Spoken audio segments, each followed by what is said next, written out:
ঘোষণা দেয়া হলো মক্কায়, মুহাম্মদের মাথা কেটে এনে দিলে এত এত স্বর্ণ মুদ্রা দেয়া হবে। ওমরে ফারুক রাজি হয়ে গেলেন, নাঙ্গা তলোয়ার নিয়ে বিশ্বনবীর মাথা কাটার জন্য ছুটলেন। নাউজুবিল্লাহ পড়বেন না? বনু সাহারা গোত্রের এক লোক বলে, আইনা ইয়া আমার, কই যাও? মুহাম্মদের মাথা কাটতে যাই। আরে মুহাম্মদের মাথা কাটতে যাও? তোমার বোন ফাতিমা বিনতে খাত্তাব আর তোমার বোন জামাই সাঈদ কদ সাবা, এরা তো ধর্ম ত্যাগ করে ফেলছে। এটা তো আমাদের ধর্ম ত্যাগ করে মুহাম্মদের ফলোয়ার হয়ে গেছে। আগে ওমর ঘর সামলাও, পরে মুহাম্মদের মাথা কাটতেছে।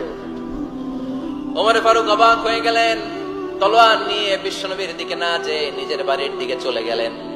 বিশ্বনবীর আপন বোন ফাতিমা বিনতে খাত্তাব, বোন জামাই সাঈদ আর খাব্বাব রাদিয়াল্লাহু তাআলা আনহু তিনজন মিলে সূরা তাহা তেলাওয়াত করছিলেন। পড়েন সুবহানাল্লাহ।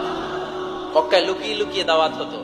খাব্বাব রাদিয়াল্লাহু তাআলা আনহু একটা চামড়ার